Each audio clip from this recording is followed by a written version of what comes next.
Imagine you're a business owner relying on a dozen different software programs, each one disconnected, more expensive, and more complicated than the last. It can be incredibly stressful, right? Now, picture Odoo. Odoo brings all the tools your business needs into one simple platform. CRM, accounting, inventory, manufacturing, marketing, HR, and more. All seamlessly connected.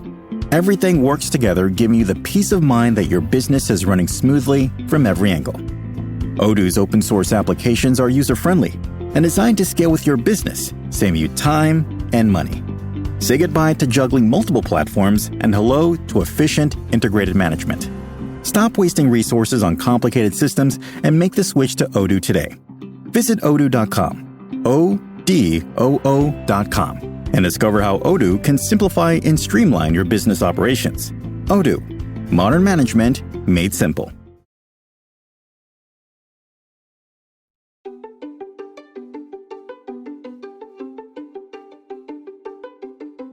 I'm Courtney Smith. And I'm Elise Sharp. And we are two nerds who are here to make Shakespeare easier to understand. In this podcast, we will explore as many dimensions to Shakespeare's plays as we can by looking at the text, examining the historical context in which the plays were written, and how these plays are viewed through modern lenses of feminism, racism, classism, colonialism, nationalism, ableism, all of the isms. We will discuss how his plays shaped both the past and present, and, as theater makers, how his plays can be responsibly performed today, all while trying our best to approach his works without giving in to bardolatry. So, Shakespeare, anyone?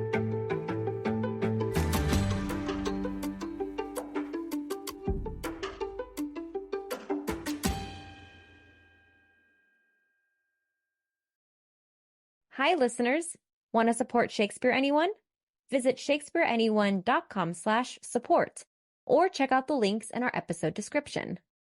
Now, onto the episode. Hi, Elise. Hi, Courtney. How are you today? I'm doing pretty well. How are you? I'm also doing well. It's a really lovely Saturday morning for us, and primarily because of the conversation we got to have with our two guests this morning. Yes, I am so excited. One of them has been a guest on the podcast before as part of our Shakespeare and social media bonus episode a few years ago. And we have had many conversations with them over the past 5 years. They've sort of been friends of the pod from the very beginning. So I'm really excited to bring them both on and talk about the work that they are doing in Shakespeare. And they are Mike and Steph Crugnola. Mike and Steph Crugnola are on the board of Walking Shadows Shakespeare Project, a nonprofit theater company based in Austin, Texas, committed to breaking down the barriers of accessibility to Shakespeare for artists and audiences alike. They're focused on creating Shakespeare for the Austin community that more accurately reflects the Austin community, so actors of all races, abilities, genders, ages, and sexual orientations can see themselves in Shakespeare's work.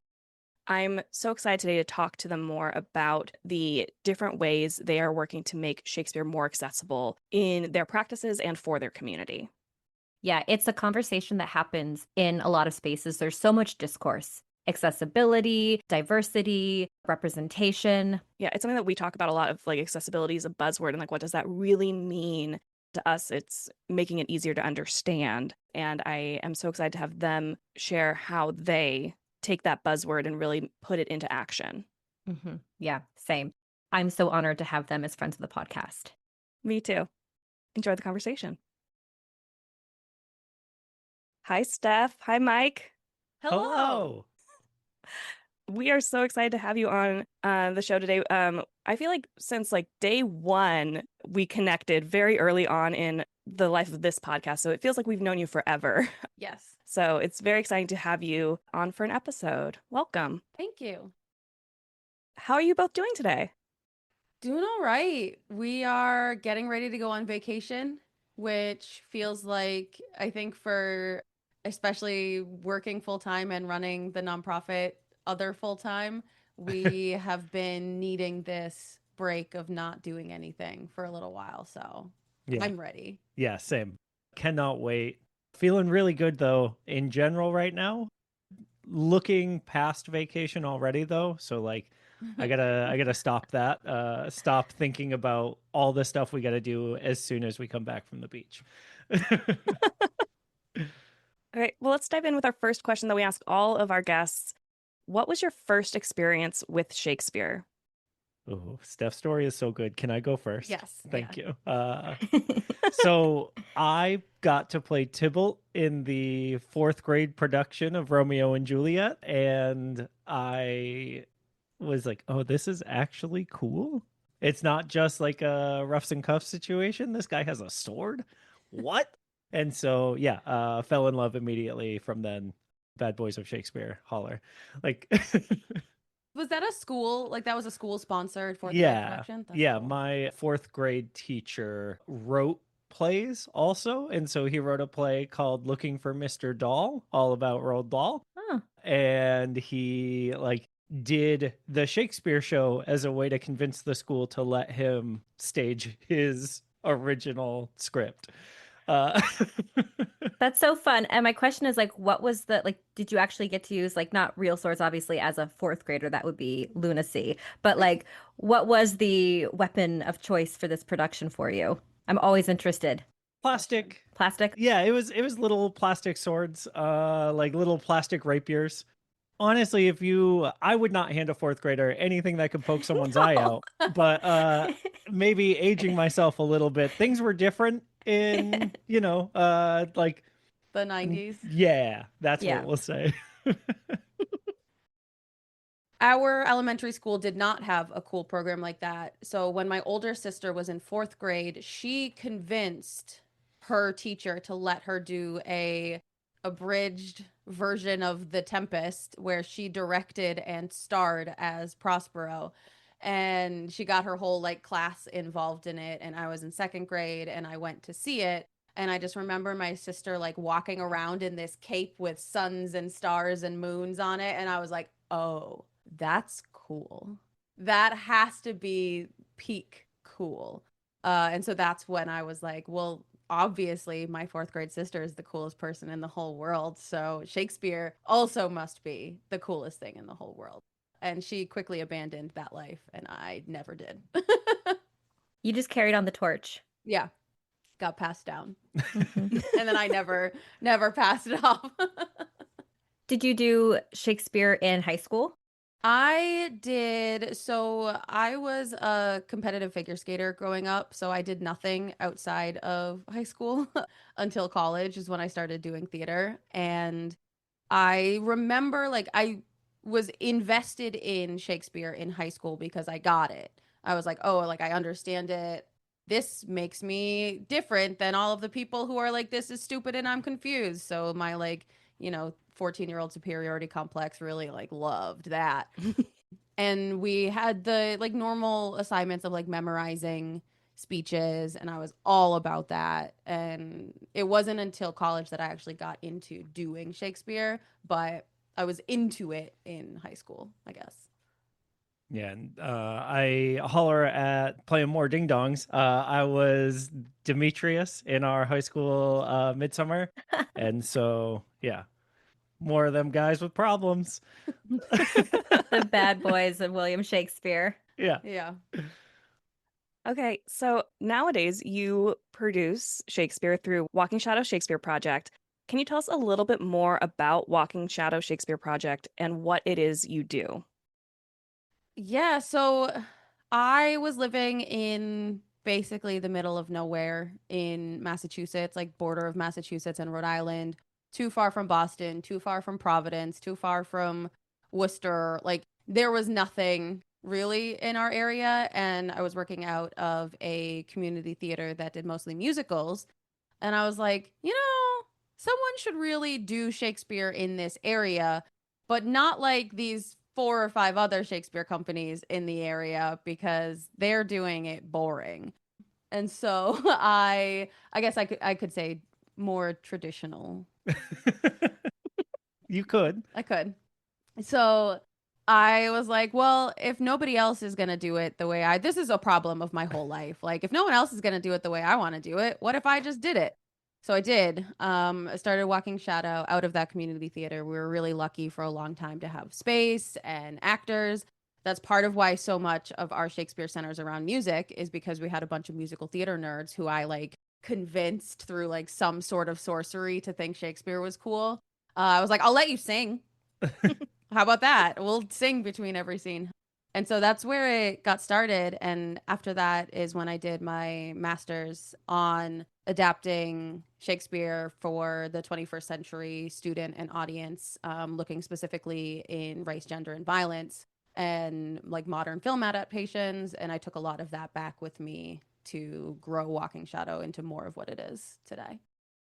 Yeah, and then I hopped in when Steph moved to Austin. And so we started looking at kind of how do we formalize what we've been doing, right? And so the thing that Steph always said kept her away from doing this stuff was the fear of paperwork.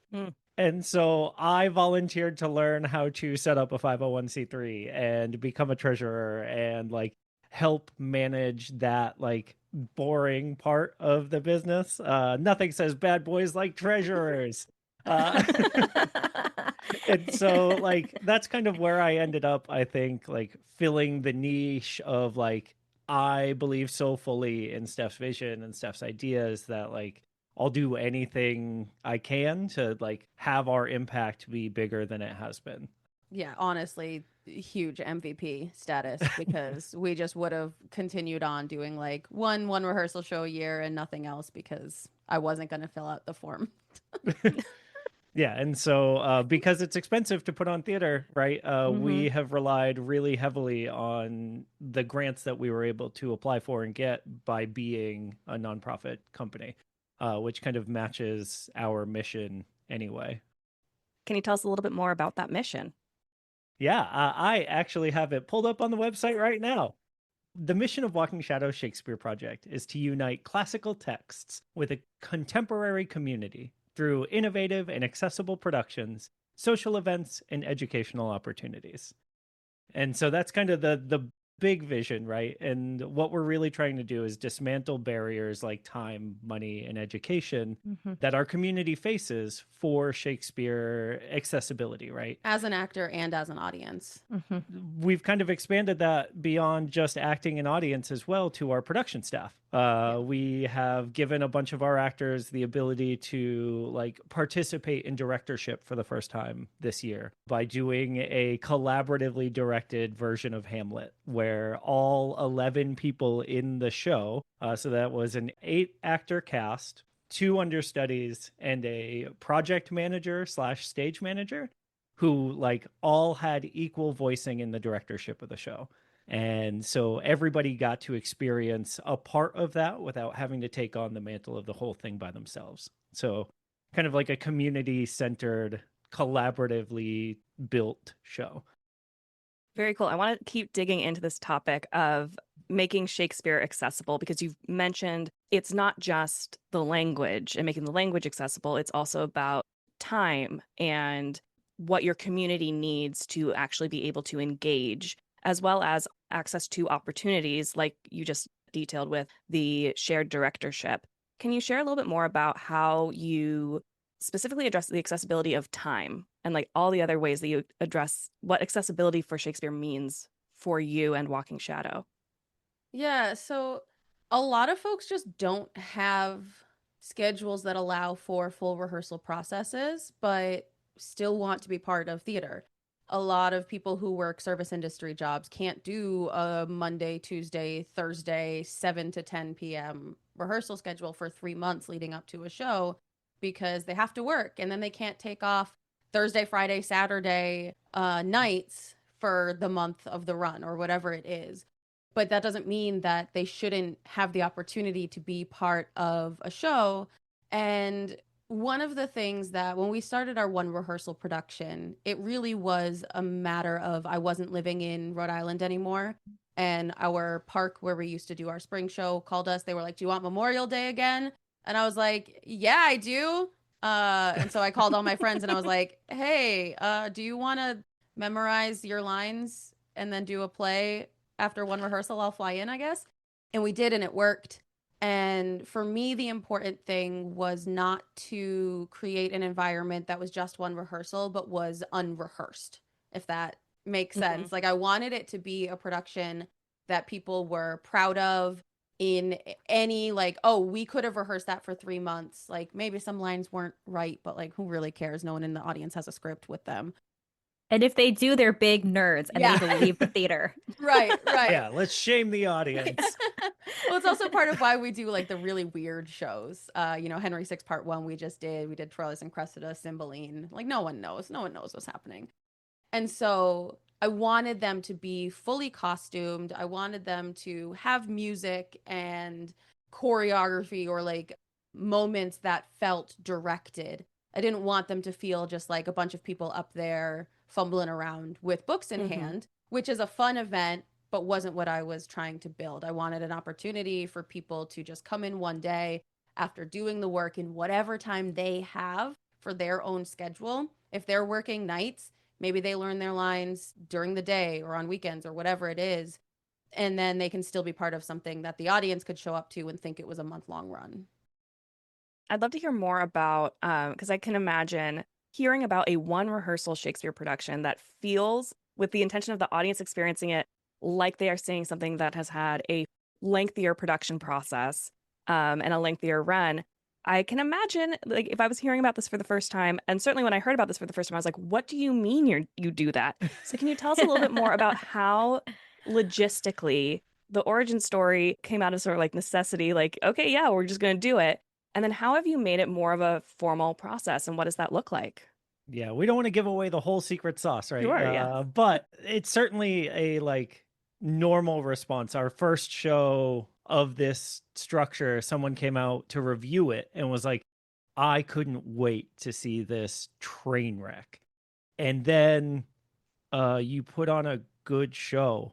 And so now now I have to write a good review about a show that only had one rehearsal. I don't know how I feel about it, like as a theater purist, right? Mhm. And like we do make it very clear to the audience that it is one rehearsal and things do go wrong. But logistically, it's a lot of work on our end. It's a lot of, I will do a one-on-one meeting with every actor. And so I'll spend like a half hour to an hour with every person to make sure that they know what they're saying in all of their lines. They know who their character is, their whole, like, we can build a backstory, we can build character choices, all of the like things that you would do in a lengthy rehearsal process. Because it's just one-on-one, it can be more impactful and we can do it in a shorter time crunch, so that at least they know who they are. Because if they show up and they know their lines, they know exactly who their character is, the show just really does just kind of come together. We do a lot of Google Sheets organizing, Yeah. all of the information. And we do that for our long rehearsal process as well. Like we have everything in a Google Sheet so that all of the like calendar, schedule, show notes, all of that stuff is in one place. But it's a lot of just like trusting that your actors are doing the work, checking in, holding like office hours for if people want to run lines. It's a lot of trust both ways, from us as a production staff and from the actors of each other, to know that they'll show up, and if they've done their job, they can assume everyone else in the room has done their job as well. Yeah, we also leverage a bunch of different multimedia options, right? We record our first run through. That's right. We create individual tracks for each of our actors where all of the lines of every other character have been recorded and their lines have been muted in the track so that they can practice their own with hearing what the other actors sound like, right? We set up a Discord server for Walking Shadow where like you can join as like a regular member and then hang out with us and talk about Shakespeare. Or if you are in one of our shows, we give you a special role and now you get a special room to like meet the rest of the cast virtually and go through running your lines in there if you want to, right? We set up a voice channel and people can hang out and practice lines together if they want to. We kind of put it on them to like coordinate with each other if they feel like that's something that they need. That also sounds sort of more Shakespeare early modern rehearsal than contemporary rehearsal, which is really cool to hear about. Like in Shakespeare's day, they did have rehearsals, but they were super limited. They were unpaid, I believe. And like it sounds like you're also incorporating contemporary understandings of rehearsal processes with more of those early modern practices. Yeah. You know what you're doing. Trust Right. that. And then like it'll all come together, I promise. Yes. Yeah. Yes. Or it won't. Or it and, won't. Like, that's okay. Because we put the show on for free in the park, right? So, like, the audience knows what they're getting. When they come into a free show in the park with a one rehearsal process, they're so much more forgiving, I think. Oh, and they're so much more impressed. It's amazing. Yes. That's what I tell our actors. I'm like, if you want to blow people's minds, this is the way to do it. Yeah. Everyone you talk to after the show is, I can't believe they did that with one rehearsal. It's awesome. And so, yeah. Zooming out, because the one rehearsal shows are not the only format that you work in. What are just in general ways that you've made the production process more accessible? I think something that's really important for me, just in general, I taught high school for 13 years, and so I really come at these rehearsal processes with an educational approach.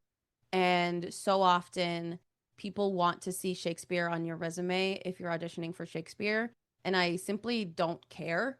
If you've never read a Shakespeare before, a lot of folks in our one rehearsal show, it's their first play, period, let alone their first Shakespeare play.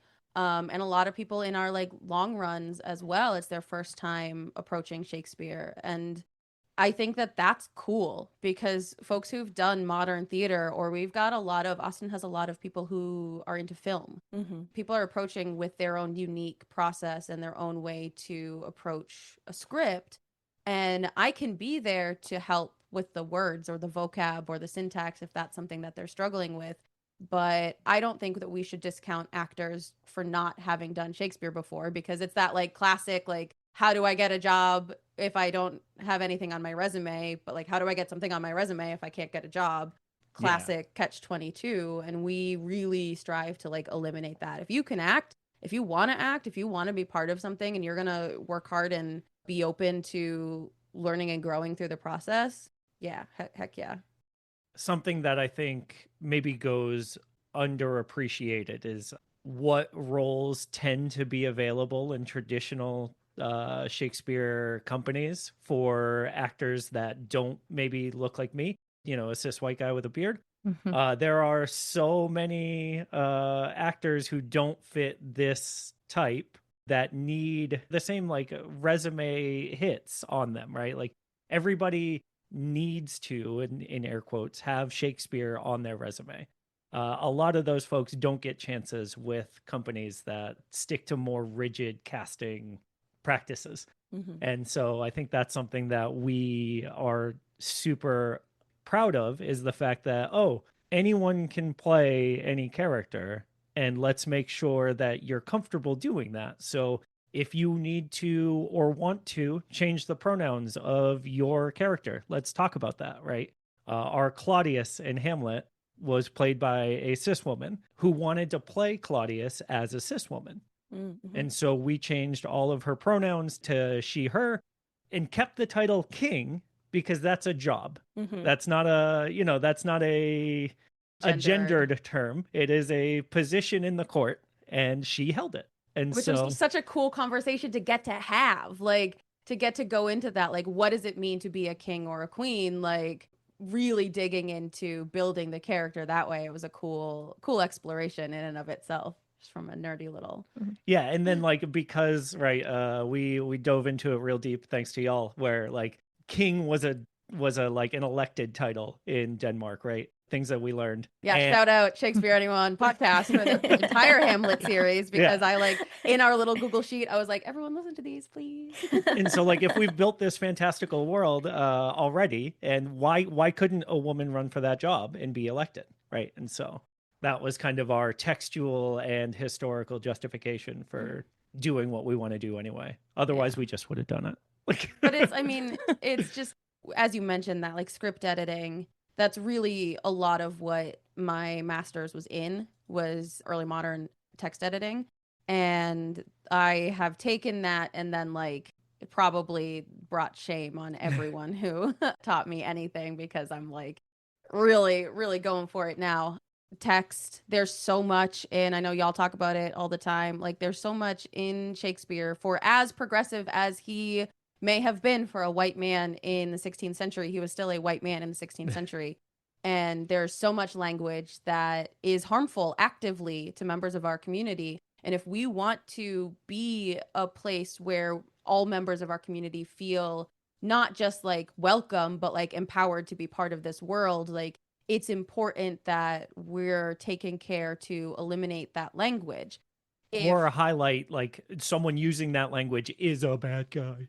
Like, right. Right. Yeah. Right. Why does Juliet's hand have to be white in every instance? Juliet's white hand is a thing that's said at least once, probably many more times in Romeo and Juliet. And that's it's such a small detail, but like it makes an actor who is not white feel like they don't belong in that role. And it's such an easy thing to cut if you remember that Shakespeare's been dead for a very long time and he can't stop you. I think that it's a wonderful thing to think about of like, there's also ways to make this language more accessible for people. And so people get the story and not feel like they can't be a part of it. And there's so many parts to making it accessible for actors. I'd also love to talk about the audience. How do you make performances more accessible? Yeah, I come from the punk rock scene. And so the idea of paying more than $10 for something is like an affront. And so all of our ticket prices are capped at $10 no matter what. It makes it, again, really important that we get grants and funding to be able to have a Shakespeare company at all. It's so crucially important to who I am as a person and like what our mission is that like people can afford to come see these shows. If you have more, dope. We take donations, right? Yeah. But like, we're not going to force you to give more to get in the door because we want it to be a thing that anyone can choose to do. If you're a family of four, $40 is like swingable, right? Even if you're looking at $25 a ticket, which doesn't sound bad to me, but like that's $100 for four people to go see Shakespeare. Like that can be a hard sell, especially if you've got kids. And so like you don't know if your kids are going to like it. If you're leaving at intermission and you paid $100, like you may never go to see theater again. And so like trying to find that price point balance is like, to me, one of the best things that we've done. But I know we've done so many other things. And so, yeah, one of the things that I'm really proud of for this year is we are looking at audience accessibility, not just in terms of seating arrangements, which like I understand that in proscenium built out theaters, there are only so many places where accessible seating is an option, but we've tried to build up our show spaces in a way that if you want to be part of this immersive seating and you're a wheelchair user, there's plenty of space there. If you want to be part of the like don't perceive me seating, there's space there. Like we want to build out our spaces so that our audiences, regardless of mobility or accessibility needs, can be part of it in the way that they choose to be.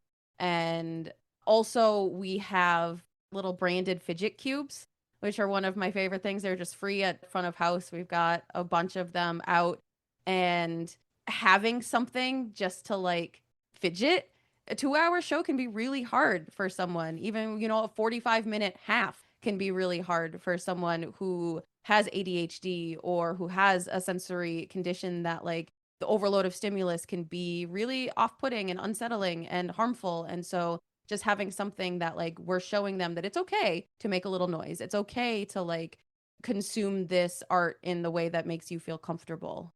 Little things like making sure that we have masks at front of house to show audiences like, yes, please come if we need to like arrange your seating so that you're around other people wearing masks. We want you to be able to experience this. One of the things that we're doing this fall that I'm really hopeful phase off is we are going to try flexible seating, like floor seating, like blankets and pillows. If you want to stretch out, and like some people like lay on a couch and watch TV and that's how they like to consume it. Not everyone likes sitting in a plastic chair for 2 hours. I don't know if anyone likes sitting in a plastic chair for 2 hours, but like for some people that's a deal breaker. they will not go see theater because of the conditions of seating. So like, what if we just put some blankets out and you could move around? I don't know if it's gonna work. I don't know if anyone's gonna buy that section, but like, we'll see. And I will say that this like comes from the first thing that we did this year where we had an immersive show. And so we basically split our tickets in half, where half of the section was fully immersive.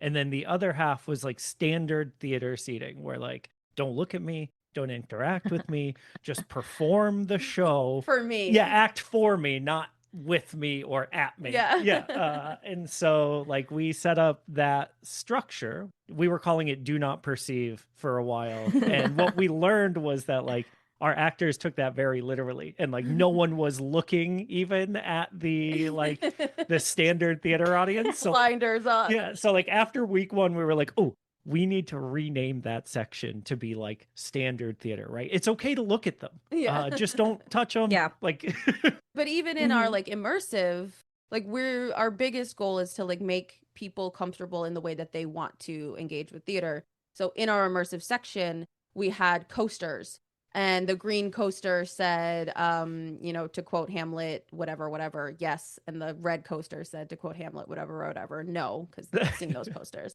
And if you had a red coaster out, that was like, I don't want to be touched. I don't want to stand up to read a line. I don't want to do any of that. I'm just in this section and okay with people moving around me. And the yes was like, let me be your player queen. I will be Marcellus or let whoever. me play the lion too, Yeah. basically, right? Like Yeah. we even gave the line to be or not to be to the audience to like perform that that one snippet of the monologue every night. And so if you had a green coaster out, you might get to say the line. And so that's kind of the way that we try to make sure the audience feels most comfortable. I love that idea because buying a ticket for that section isn't implying continuous consent Exactly. to being Exactly. engaged with. Like somebody could have been like, oh yeah, that sounds super cool. I want to sit in that section. And then they could see, somebody getting pulled up and go, oh no, I don't want Not that. for me. Flip Yep. it over. It allows them to revoke, Exactly. or maybe they were like, I'm unsure, I'm going to start off. And then they're like, oh, actually, this isn't so bad. That looks like fun. And they can flip it back. Yeah. It's something I've seen more in like yoga studios of like, do you want hands-on adjustments? Yes or no? Flip this coaster for yes or no. Yeah, or Brazilian steakhouses. Yeah. Yeah, it's the fogo de chão of theater, right? Like yeah, I've never been to a Brazilian steakhouse, and people were like, every time we were like passing out the coasters and like explaining it, they were like, oh my God, yeah, like fogo de chão. And I was like, what? Apparently they use green and red coasters to give me more meat. The green side is keep putting meat on my plate. The red side is I don't want any more meat right now. And then you can flip it back over when you're hungry again.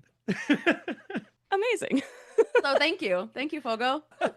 You're really impacting the world of Shakespeare accessibility. Yeah, if you want to sponsor us so that we can continue putting on accessible shows, get at us on our email. Fogo listens to this show, right, y'all? Oh, sure. Absolutely. Yeah. Yeah, we have a really broad cross section in our audience.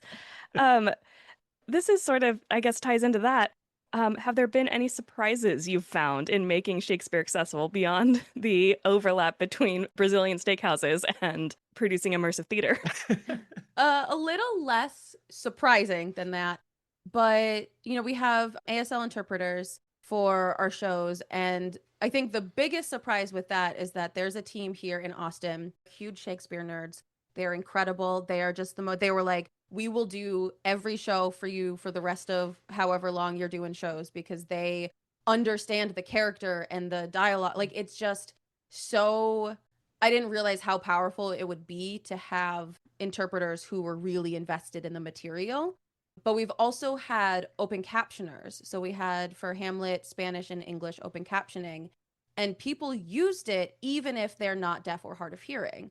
Because for some people, it's just easier to follow along. Like, I use captions when I'm watching TV because I can hear, but sometimes the mix is bad, or sometimes I'm like only half paying attention. And so if I like using captions, why wouldn't someone else, when they're hearing some words for the first time, also like using captions? And they can track how many people log in to follow the transcript. And that, I think, was a surprising amount for Hamlet, and then also for Henry VI that we had people actively using those services. Yeah, I think for me, one of the biggest surprises, we had people who came out to see Hamlet who had never seen a play before. Like, not just had never seen Shakespeare, had never seen a play. And so, like, that tells me that the audiences that you're able to pull in when you open up your actor base and when you open up all of the doors that you can, these are folks who may have never experienced anything like this and may never have if you hadn't, right? And I know that's so dumb to say is surprising because that's the whole point. It is so fulfilling and like justifying. I don't know what the word I'm looking for is, but like vindicating. Yes. Yeah. That like, oh, we're on the right track, right? And so much of the stuff that we do when we're talking about it, we're like, are we crazy? Yeah. And like to learn like maybe yes, but in this case no, is really surprising and rewarding and validating. One more thing I also want to say for our park show. Our park show is free and it's in a big park that people just like wander into. And we had so many kids this year because I think we had children actors. So we had an 8, a 9, and an 11-year-old in our show. We wanted like at least one kid and we got 3 and they're incredible. And we talk a lot about representation being important in terms of gender and race, but we just like we meaning me and Mike hadn't really talked about it a lot about age. And there was this one little girl who was probably 5 or 6. Yeah, maybe.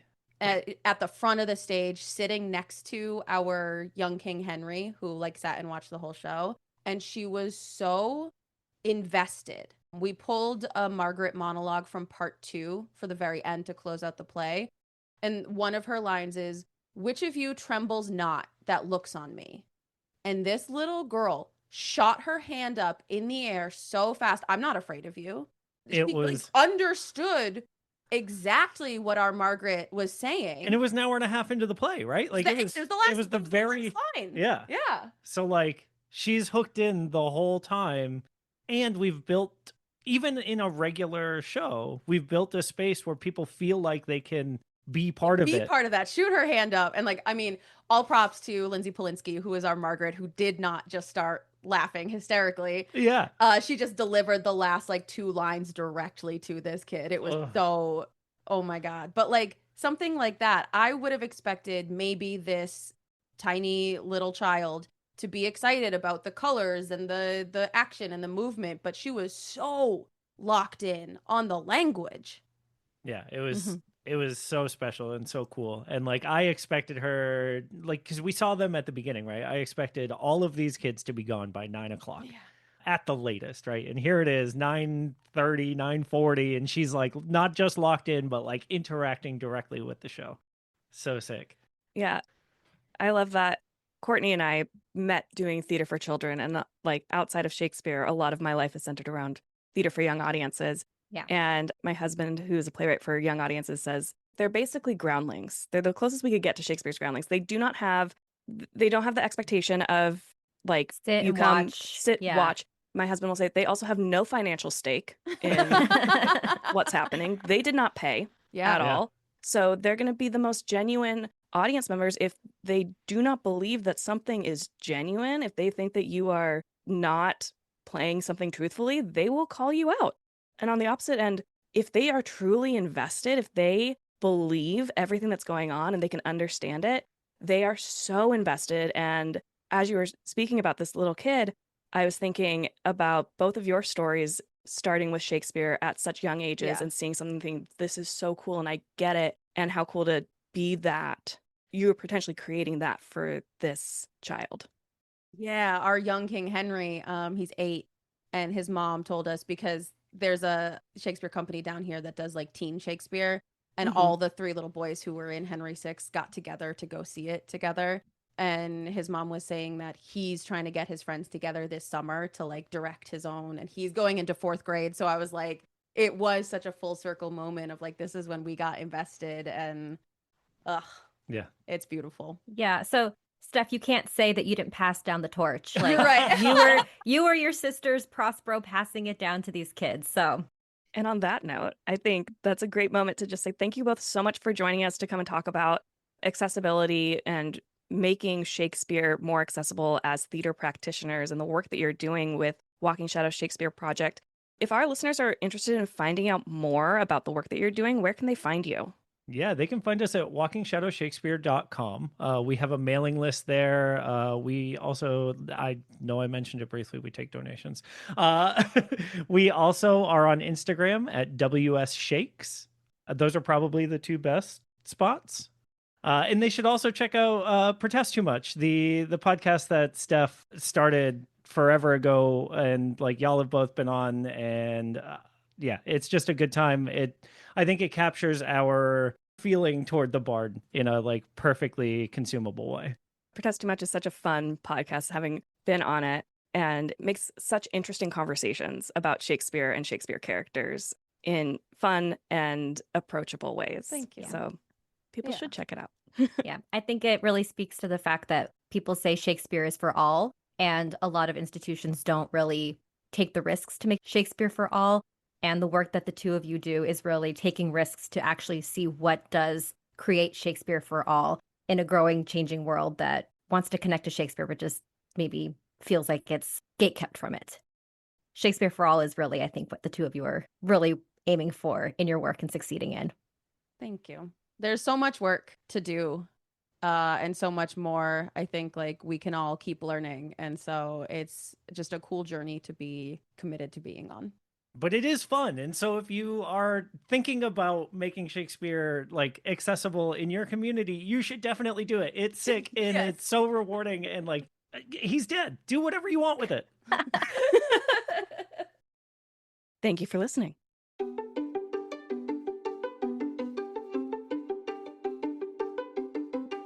I'm Courtney Smith. And I'm Elise Sharp. This is Shakespeare Anyone?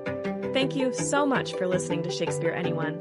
Works referenced in this episode are available in the episode description. Our theme music is Never Ending Minute by Sounds Like Sander.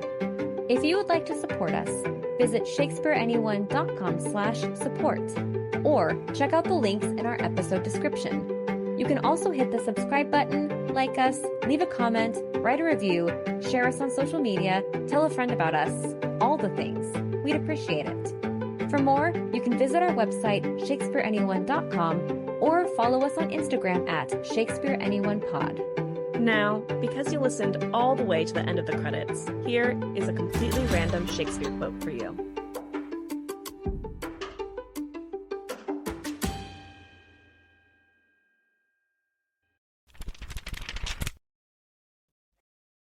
This is Steph Crugnola from Walking Shadow Shakespeare Project. This quote is from King Henry IV, Part 2, Act 3, Scene 1. King Henry. Then you perceive the body of our kingdom, how foul it is, what rank diseases grow, and with what danger near the heart of it.